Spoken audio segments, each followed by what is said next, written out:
Well, I appreciate this opportunity to speak with you today in support of this conference. My name is Tom Meuser. I direct the Center for Excellence in Aging and Health at the University of New England. I'm a clinical psychologist by background, and I've worked in aging my whole career. My presentation today is one of a personal nature, as I have lived through, as the son of an older person who has been victimized financially. I've lived through that experience, and I'm going to share with you my father's story with his permission today, and hopefully impart some tips and thoughts that may be helpful, whether you're in social services, healthcare, law enforcement, policy. It really takes, I think, many different stakeholders to make a difference in addressing financial exploitation, both in its prevention, but also in how you deal with the aftermath, which unfortunately I have more experience than I would like. So let me go ahead and share my screen. So if you need to reach me or would like to reach me about this presentation, you can certainly do so by email. My email address is listed on the screen. I'm also very findable just through the UNE website. So I'd like to tell you a little bit about me and my center. We'll talk a little bit about aging and vulnerability to financial exploitation, and I'll then go into my personal story and some hindsight and a few suggestions. I don't have all the answers. I wish I did, and perhaps you have more experience and knowledge than I do.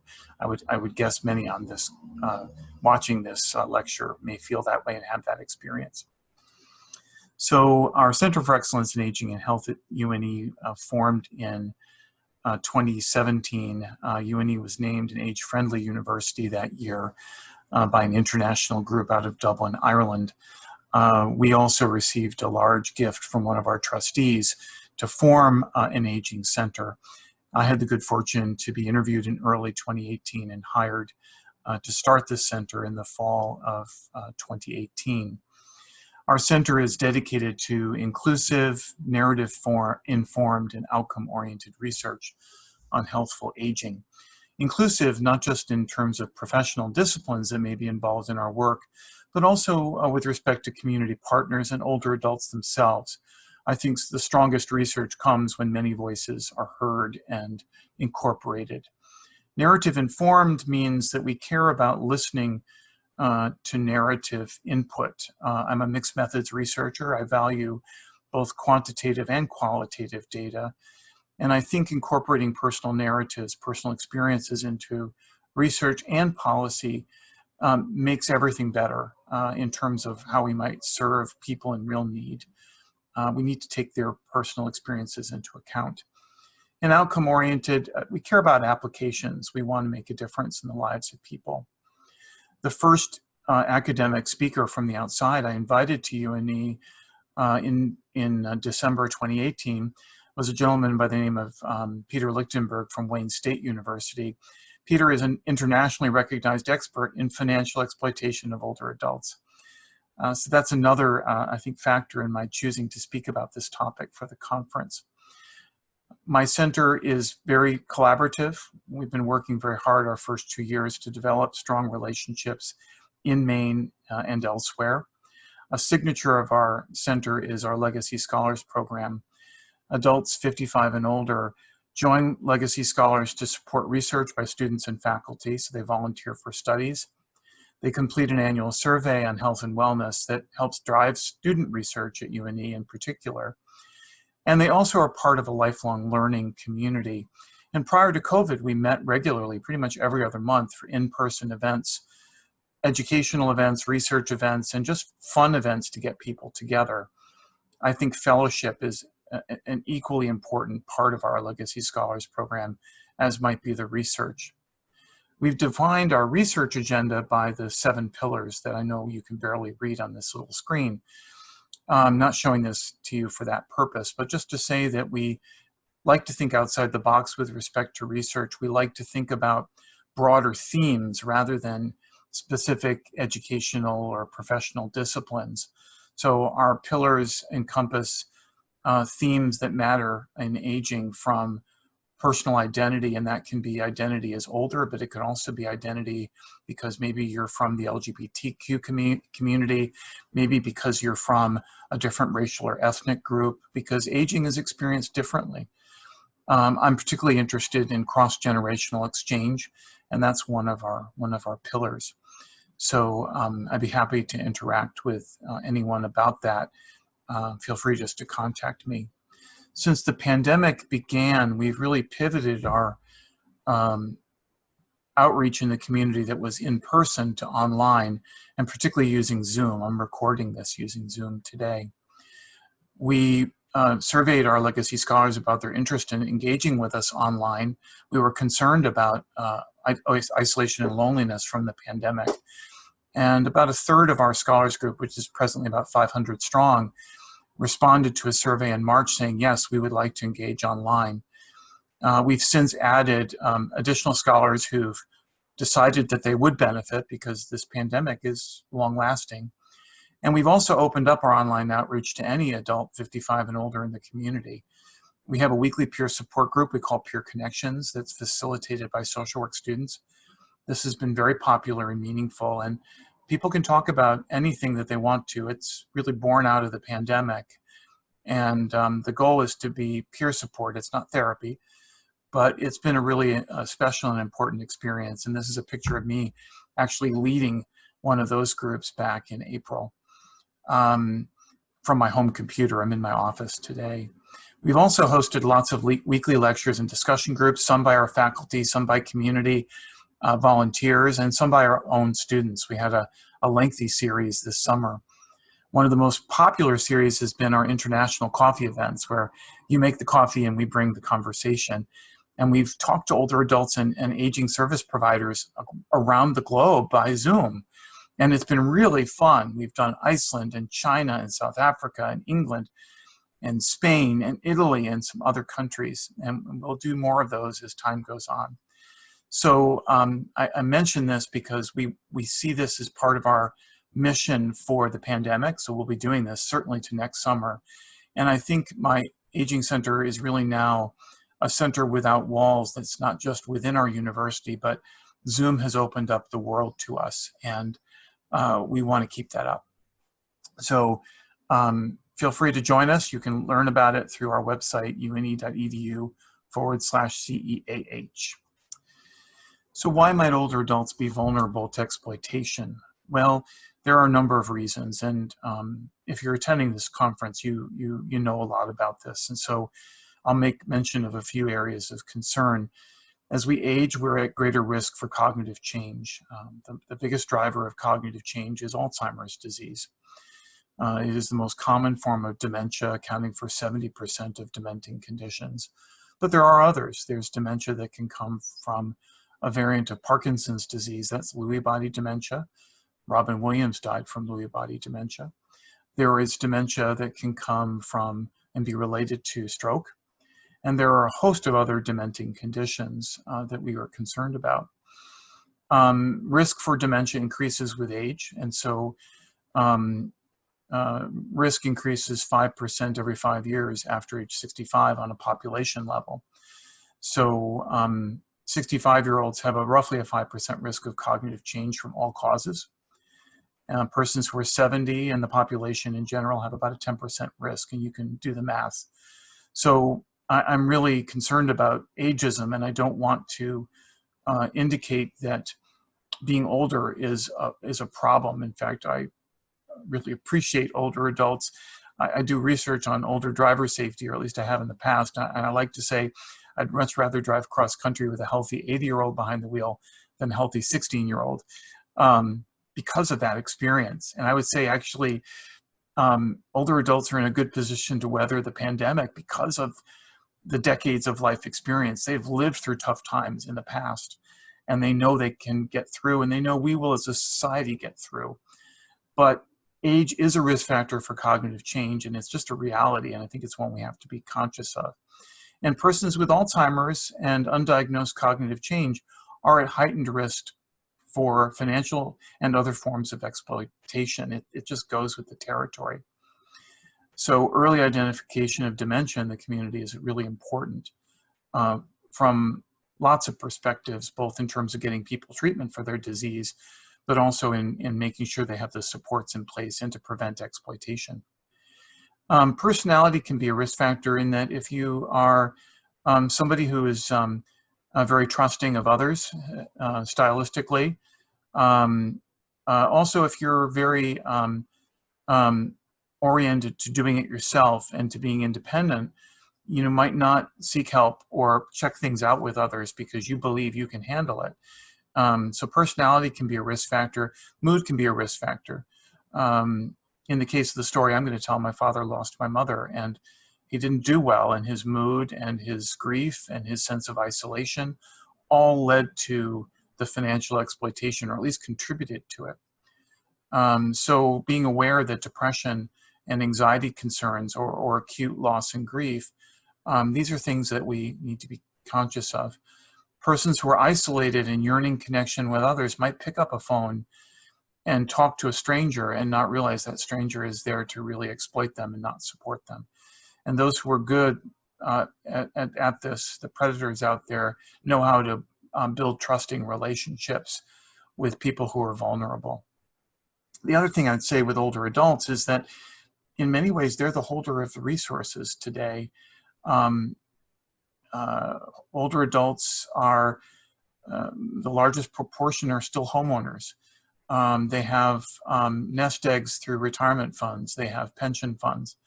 The traditional pension fund is dying, but many 75 and 80-year-olds still have those traditional pension funds because of their working years, in the 50s, 60s, and 70s when those were very popular. They have a bullseye on them for exploitation, financial exploitation, because they are holders of resources. I think that's why family members might exploit because they're aware of it, but I think other bad actors are aware of that. So these are just a few issues of risk that I bring to your attention. So Peter Lichtenberg, who I mentioned, if you want to look up his work, you can just type in Peter Lichtenberg, Wayne State. That's where he is on Google. I like using Google Scholar. So if you just type in the word scholar under Google, you'll turn up the Google academic research search engine, which is really good for getting the good evidence-based material. But he defines financial exploitation simply as the misappropriation of an older adult's money and or property. The most common perpetrator of this is family members. And sometimes it starts out really with an effort of a family member to help, and it becomes like this insidious thing that switches from helping in good intention to taking money. Sometimes it's insidious, sometimes it's bad from the start. The intentions are bad. Family are, certainly one group that has to be looked at. Financial exploitation is the second most common form of elder abuse in the U.S. After physical abuse. 5% of U.S. older adults have been financially exploited by research estimates. Peter Lichtenberg emphasizes the importance of early detection, identifying persons who are vulnerable before they're abused and victimized. And he's developed a scale we're going to look at to do this. And he says that all stakeholders need to be equipped to be able to evaluate and identify people at risk, not just the health or social service professionals.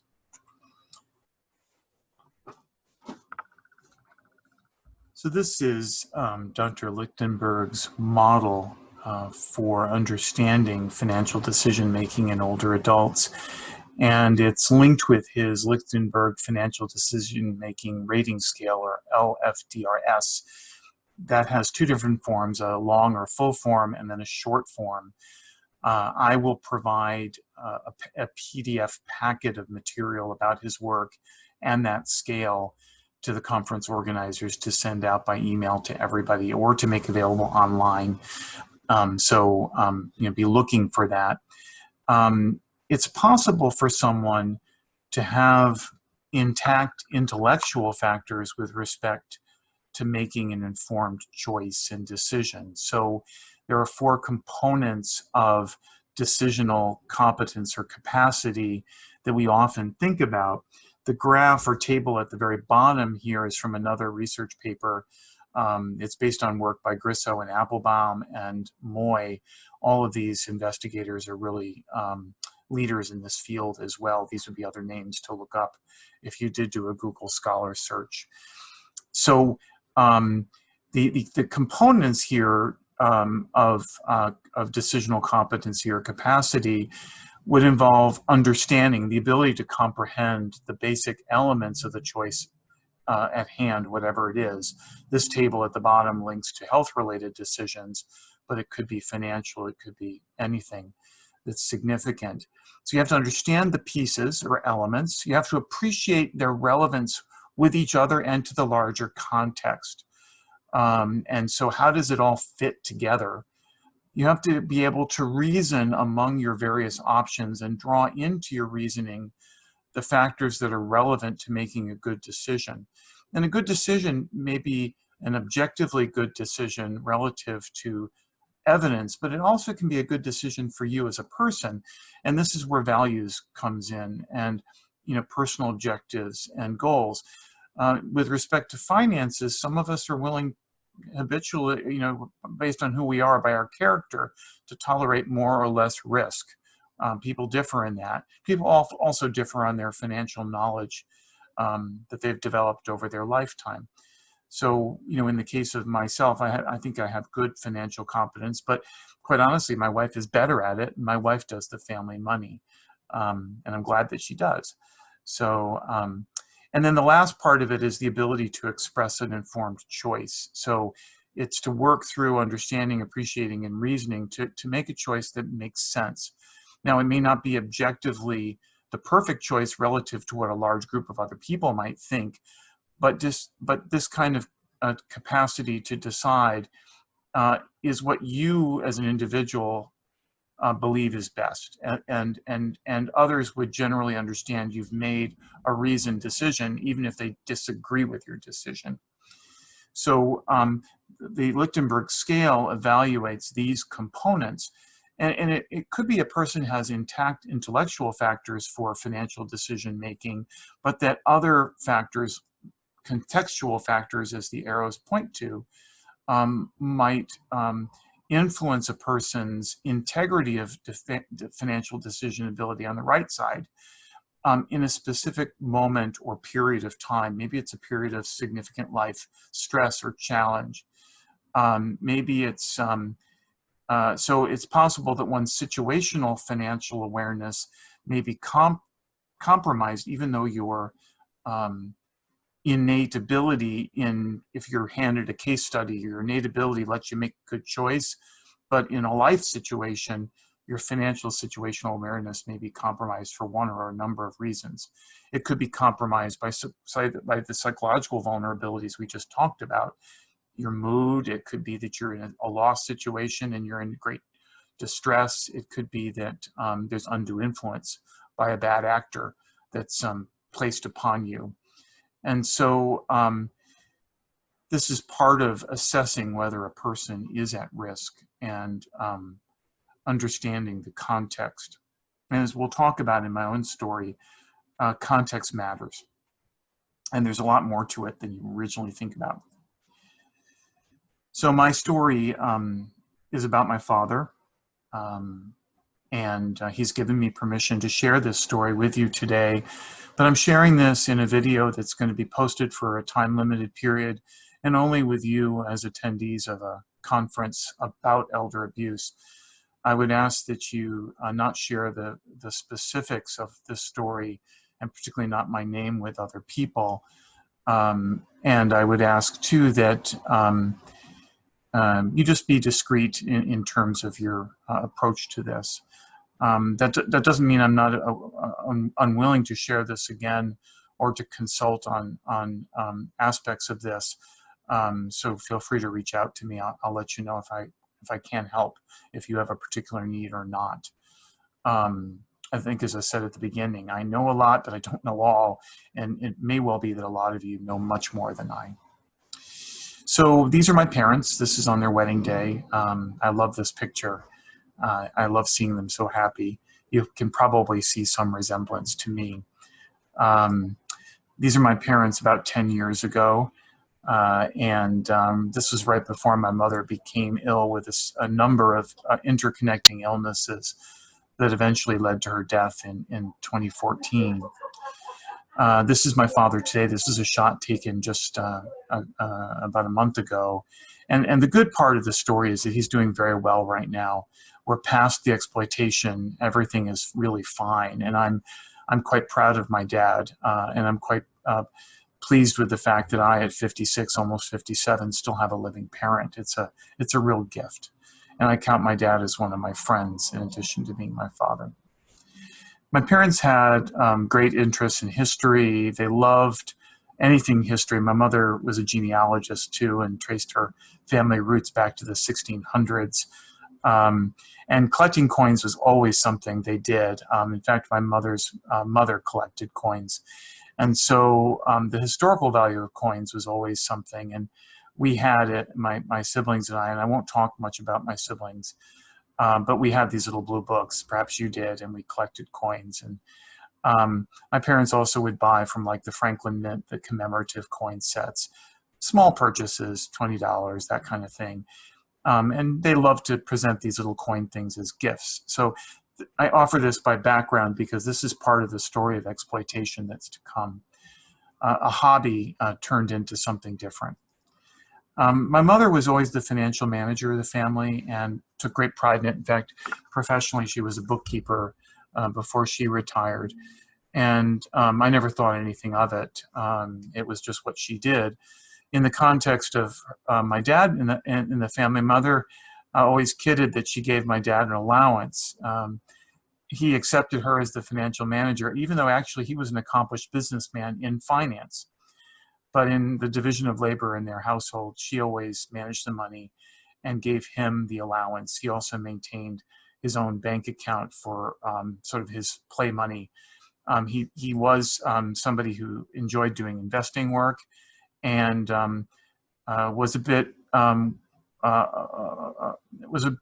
willing to take risks my mother wouldn't have wanted to take with investing. So him having his own little allowance to do that was, I think, part of their way of managing their shared money.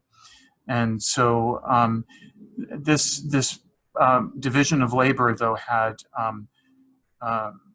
meaning for the exploitation to come, and we'll talk about that. So my mother died in 2014. She gradually declined over the course of that year, and I had the good fortune, even though I lived many miles away, I was entering a sabbatical as she was in her final month of life, and I was able to travel to be with my parents for much of that last month of her life, and I'm grateful for that. It also provided me an opportunity to build some understanding and context for the exploitation that happened later, although quite honestly, I had no idea this was about to happen. Whatever red flags there were, I just didn't pick them up. I wasn't there for that to be a professional. I was there to be a son. And the reality is, no matter how professionally well you're trained, when you're involved with family, it's a different situation. So my dad appeared to handle my mother's death well when it came. He's very gregarious, had lots of friends. Her funeral was extremely well attended for someone of her advanced age. And so my dad, I think, loved the attention, got a lot of it. I know for myself, when everything was done, I needed to get back to my work life and my family. And I went through an extended period of just talking to him by phone or email. And that was probably true of my siblings. And so the financial exploitation started soon after her death, but we just didn't know it. In retrospect, he was depressed and he was somewhat isolated, and he was vulnerable in that he yearned for support around his wife's death, and he had a tendency to tell perfect strangers who called, eventually including people who were out to take him for his money, his story about losing his wife, and he didn't filter. Stylistically, my father was always very trusting. As a businessman, he would do a handshake and trust the handshake. And I think he had many instances in his life where the handshake deal worked. So unfortunately, that trusting style, the neediness and the depression didn't work well. He was suddenly thrust into a situation of a large home that he had to manage alone. Because my mom did all the financial management, he really didn't know his own money. And that was a problem. His ignorance was really a problem. He was overwhelmed in the months after her death, absolutely overwhelmed, but he wouldn't tell his kids and he pretended to be fine. And so a number of things started to happen. We learned about these later. One was he wasn't a very good user of his computer. He knew the basics, but in terms of computer security, in terms of how to respond to threats, he tended to click on links he shouldn't. That was true for years before my mother's death, and I had been their tech support person fixing the viruses that would always end up on their computer. After I left him after my mom's death, I set up a system where I could remote in on a VPN, and I also set him up with malware bytes. It didn't matter. He kept clicking on stuff he shouldn't, and eventually he phoned one of these numbers in response to one of these pop-ups from a bad actor, and he allowed his computer to be taken over and ransomed. As it turned out, we learned later, multiple times. And in the future, in 2017, when we were breaking down his big home and moving him to a retirement community, I came across a wad of iTunes cards of this denomination. So you can imagine the amount of money that went to these fraudsters. I think my father was very embarrassed and just didn't want to let me know. I ended up actually fixing one of these times when I was visiting him in person. I found his computer he was locked out. Fortunately, I had created a secondary account which let me log in. And through a lot of effort, I was able to actually clear myself the ransomware that was blocking his account. And I started then to really, this happened in 2016 during a visit. And it was really in 2016 that I began to realize something was wrong, that perhaps he was being victimized. I really didn't understand fully for a number of months after that visit. The other thing that happened over the course of time, because he was very trusting and did not fully appreciate his security online, his Facebook account became a source of information for bad actors. He posted a lot of personal details, thinking he was sending an email to one person. He basically shared way too much. And it took us a long time to help him understand that, and eventually to get him to shut Facebook down. Initially, he wouldn't shut it down. We were able to at least restrict his community just to people he selected. But even then, pop-ups in Facebook, he would click on things. It became a real issue. Now, because my father was a businessman and really considered himself an astute investor, he had been for many years. One of the scams that he fell into were he had people learning about his vulnerability who were reaching out to him and kind of buttering him up as a businessman and trying to get him to invest in a bunch of different things. He invested in penny stock.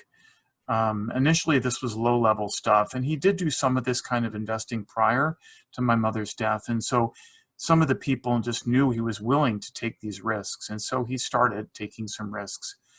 Honestly, I don't know how much, and I may not know how much was lost in these.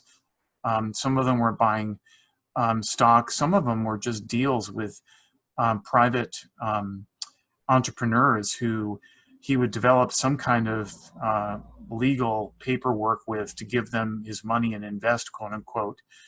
It wasn't until we were actually breaking down his home in 2017 where one of my siblings overheard a private conversation, but a really vehement conversation with somebody we learned later he had given money to for a business deal, that he was demanding his money back. I don't know if he ever got his money back, but that's when we really learned that this was another area where he was engaged in being exploited. Exploitation, it often involves an older adult who's willing to participate, but just has a compromised financial understanding for other factors. And that was definitely, I think, an issue for him. He was very vulnerable. The big scam, the one that took the most resources from him, was the long-standing low-grade coin collecting that morphed over the years after my mother's death into a full investment effort into what was called investment-grade coins. I really wouldn't say that there are investment-grade coins. I mean, there are people who invest in coins. There are these professional rating services, PCGS and NGC are the two primary rating services, and they package the coins in these little cases, and they list their quality. My father bought a lot of bullion coins. This is a tiny fraction of the total collection, a tiny fraction. He put 6 figures into coins, and was doing this when he was in his 80s. And so those that invest in coins do it for a real long-term investment, because these don't appreciate quickly. And for bullion coins, the market value of the metal, whether it be silver or gold, is so influential in whether you can sell later and for how much. So he bought some things with real value. The coin in the lower right corner is a gold coin. It's a British coin that is truly valuable, both as an imprinted coin and as a bullion coin. The coin in the upper right-hand corner is a coin from Australia that is many ounces. It's huge. It's 5 inches in diameter, very heavy coin. That's mostly a bullion coin. Many of the coins you see in the center here, these silver dollars, are the same. He bought quality, which is a good thing if he understood that these people were not acting in his interest. After my mother's death, he began getting email solicitations from coin dealers, and he began to trust these people. I ended up having a conversation with one of them that actually the guy on the other end didn't realize it was wasn't my father, because I have the same voice, and I was talking to him from my father's phone. But this guy was sleazy as hell, was doing all the things that these perpetrators do to get in good with the other person, was calling me by my father's first name and knew all kinds of details about me, because I was pretending in a way to be him. My father bought coins that had no value at all. The coins in the lower left are plated gold coins that have no value. So a huge collection was amassed. And when we broke down my father's home in 2017 to move him into a retirement community, that's when we found all these coins. We didn't know they were there until then. It was a shock. We bought a safe, and this is a picture of the safe filled with all the boxes of coins that and some of them didn't fit in the safe. There were that many. So some of the coins my father purchased were of historical value, and so more than just the bullion value, these coins had real historical value. This is one.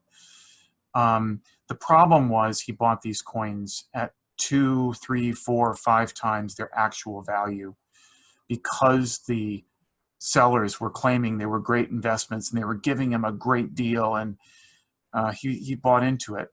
I've listed 2 of the companies that I think were particularly problematic. Both of these, my father and I made complaints to attorneys general in both states of Minnesota and Texas, because they were bad actors. They're legitimate licensed companies, but they sold him coins at hugely inflated prices. And because they built these trusting relationships with him, I mean, he's partly responsible, I know that, but he bought these coins and got stuck with investments that he lost so much on the front end he could never recover. One of the worst ones was a company out of New York. I've since lost the paperwork. I didn't keep it intentionally but they sold him a historical coin that was worth $40, but they charged him $900.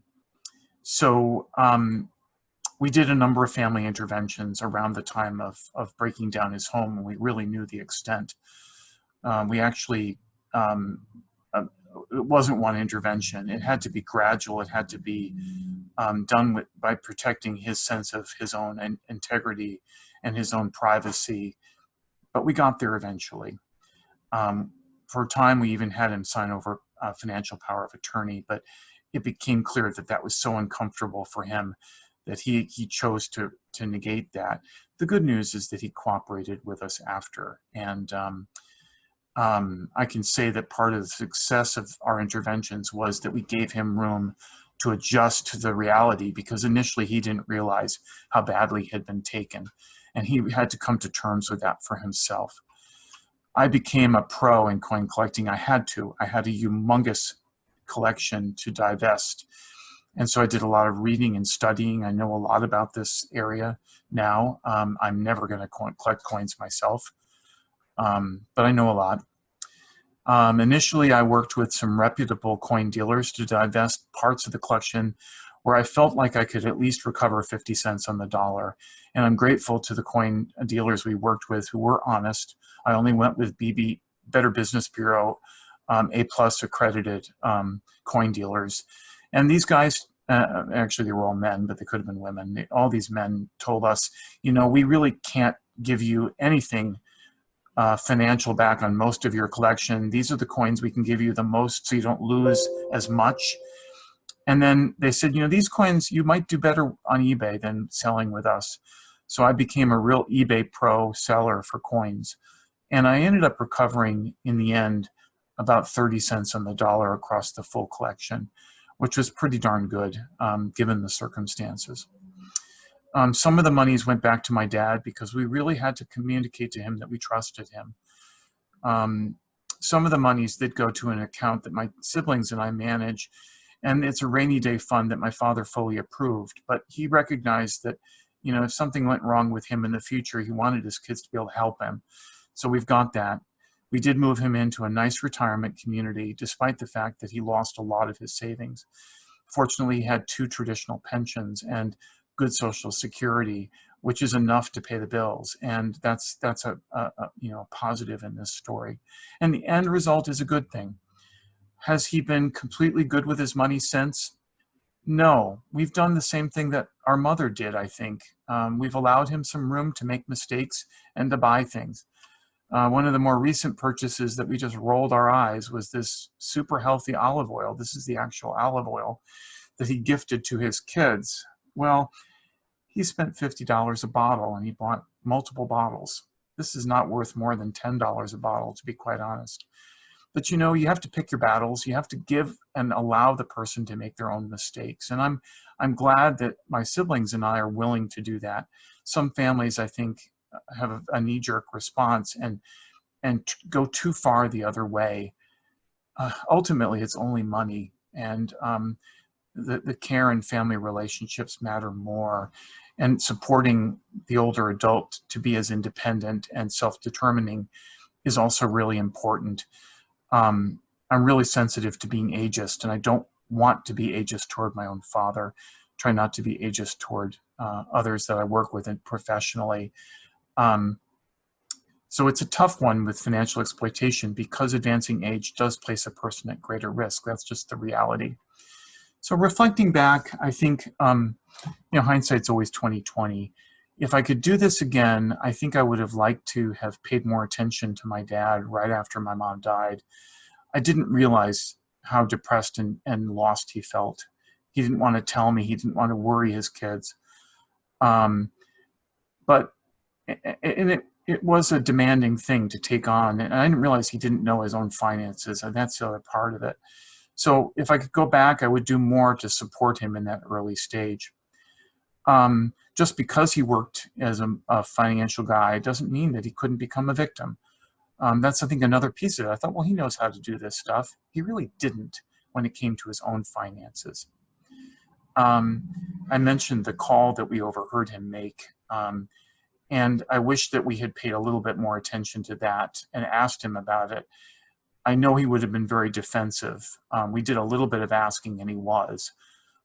But we might have been able to help him with that. But you pick your battles. As I said, it took multiple interventions gradually Some of it was verbal in person, some of it was by phone, some of it was writing. I wrote him a couple of heartfelt letters over time that I sent him on paper because I really wanted him to hold it and think about it.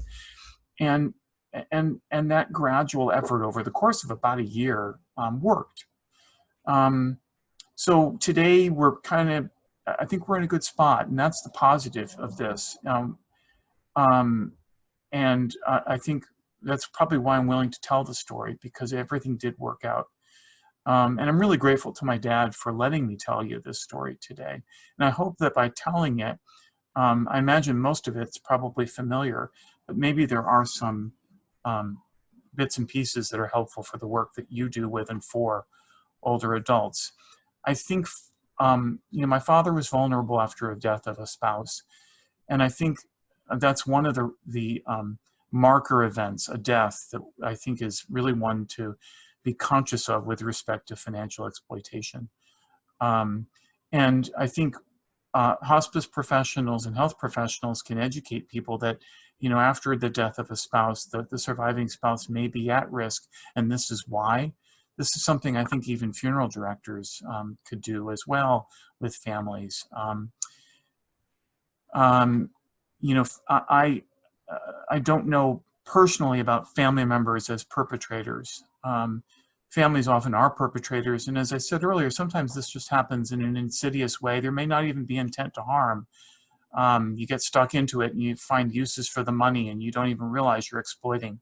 There are family members that intentionally do that from the beginning, and persons who are caught up in drugs, for example. That's one of the unfortunate explanations for this exploitation. But there are other bad actors, some you might not expect. And outside solicitors, telemarketers, people that, these are people can be really tough to fight against. But I think educating older adults about what calls to answer and what calls not to is an appropriate thing. And as I said, just because my dad had a background in business doesn't mean that he can't be victimized. He was. And the contextual factors in Lichtenberg's model are relevant to consider. I think there's no one pathway with financial exploitation. There's no one right way. But I've learned from my experience being realistic and flexible, listening to my gut, honoring my dad and his independence, not taking a knee-jerk catastrophizing kind of response where I take away all his money. I mean, that just would have been bad for everything. And I think among us stakeholders, we all have a responsibility with respect to any abuse and exploitation to be listening for the red and looking for the red flags, to screen for problems. And that's, I think, where the Lichtenberg scale might be really useful for many of you who may be listening today. And I encourage you to learn about it and perhaps start using it. If we can prevent it from happening in the first place, that's the best. If we can nip it in the bud when it's already happening, that's the next best. And if we can work with people flexibly and in an understanding and caring way after the fact, that's better than a punitive response that can harm their self-esteem. So those are my thoughts. I really appreciate you allowing me to participate in this conference as a speaker and to share my perspectives. And again, I will send along the materials I mentioned earlier. Thank you.